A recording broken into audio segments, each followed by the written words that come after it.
Before flight attendant Amy Sweeney was killed on hijacked Flight 11, she picked up an airphone and reported that 4 Middle Eastern-looking men had hijacked the plane. The fact is that Israeli men are Middle Eastern men who just happen to be Middle Eastern-looking.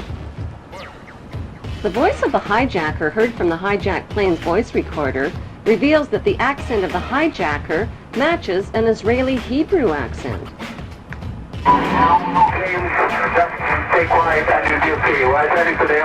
The next transmission comes seconds later.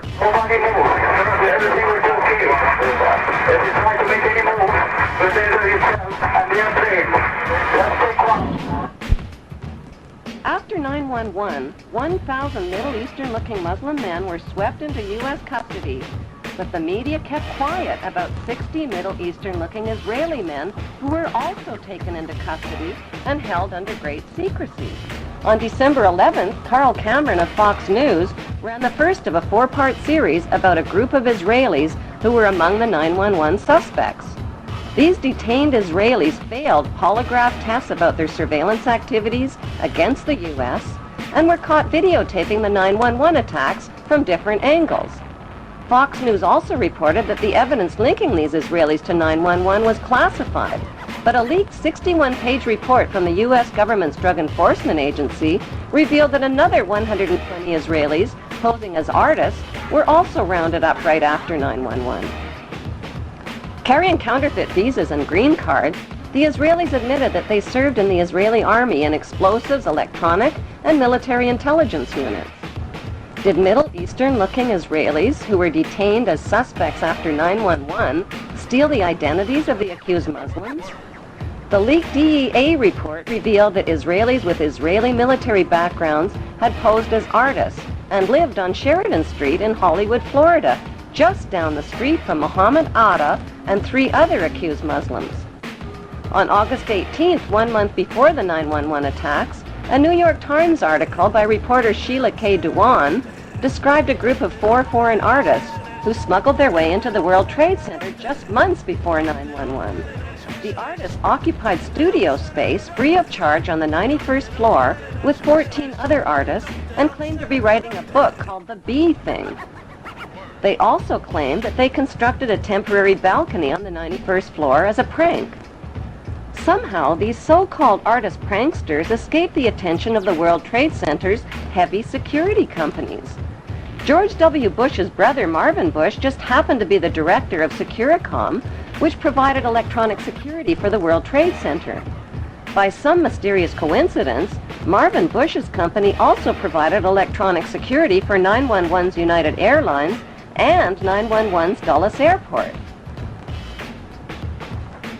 So what were 18 foreign artists really doing living free of charge in one of the world's most expensive rental spaces?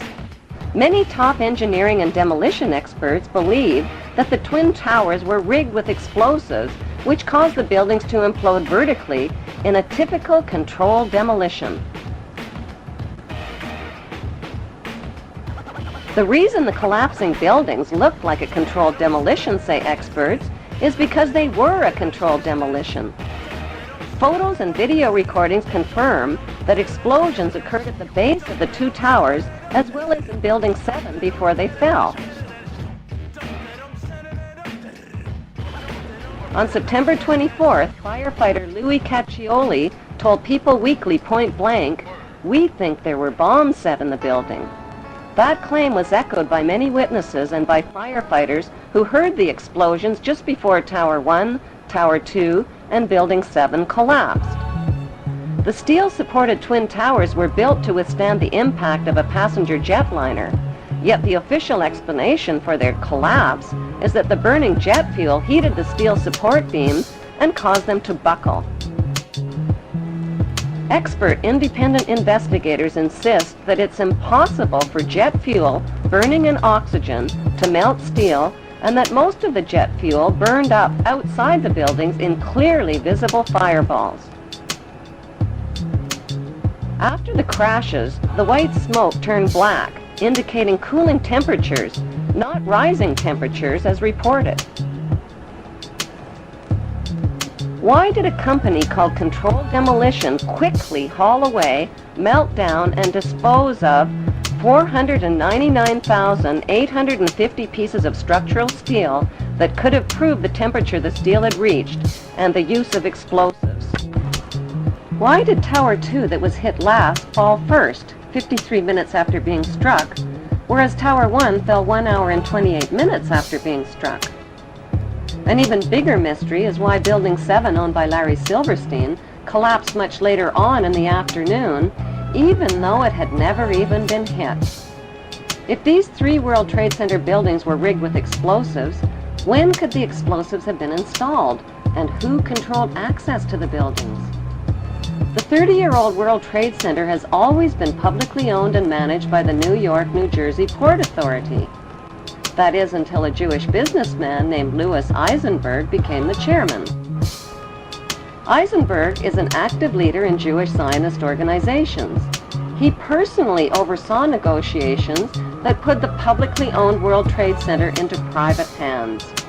Those private hands belonged to 2 Jewish pro-Zionist billionaires named Larry Silverstein and Frank Lowy, even though their bid was lower than other bids. Lowy served as a commando in the Israeli army, and Silverstein just happens to be the former chairman of the United Jewish Israel Appeal. With Eisenberg's help, they landed the 99-year lease worth $8 billion for half price at $3.5 billion. During the moving, renovations, and security changeovers, explosives could have easily been installed in the buildings without detection. George W.'s brother, Marvin Bush, was not only the director of the World Trade Center's electronic security company, he was also the director of the World Trade Center's casualty insurance company called Houston Casualty. That company terminated their insurance coverage for the World Trade Center before 9/11, right in the nick of time. Another suspicious company occupied the 16th and 17th floors of the North Tower. That company, called Zim Israeli American Shipping, suddenly broke their lease, paid a $50,000 penalty, and moved out of the World Trade Center only weeks before 9/11. Zim Israeli American Shipping is owned by Zim Israel Navigation, which just happens to be owned by the government of Israel. If the new owners, Silverstein and Lowy, knew about the 9/11 attacks in advance, why did they buy a 99-year lease to the doomed buildings? Because they could do the simple math. Silverstein bought the $3.5 billion World Trade Center with only a $15 million down payment, which amounts to 0.01% of the total. He took out maximum terrorist insurance coverage only 6 weeks before the attacks. The demolition of the World Trade Center buildings on 9/11 eliminated Silverstein's cost for an $800 million facelift to update the aging 30-year-old buildings. As soon as the spanking new World Trade Center is finally built and expanded to over 11 million square feet of rental space, Silverstein stands to pocket billions of dollars per month. In the meantime, U.S. taxpayers are covering Silverstein's so-called losses.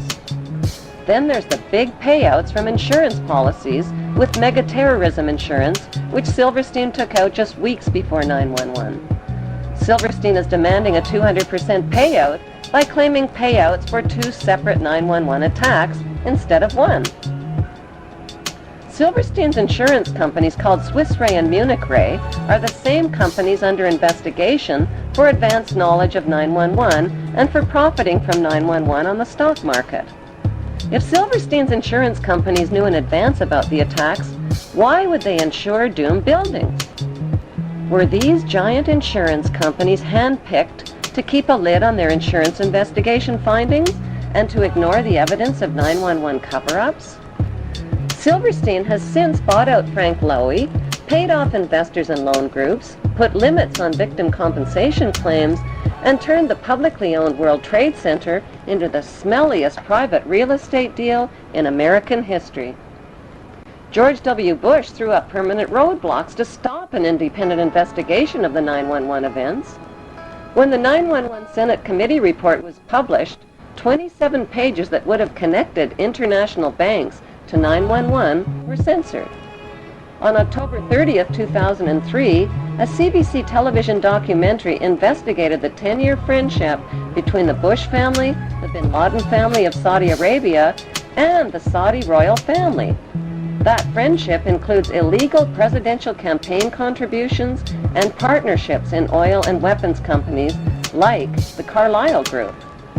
Since 9/11, 2,500 relatives of victims filed trillion-dollar lawsuits against 7 international banks, against the Saudi friends of the Bush family, and against the U.S. government for suppression of information. On 9/11, all U.S. flights were canceled, and desperate relatives of 9/11 victims were grounded.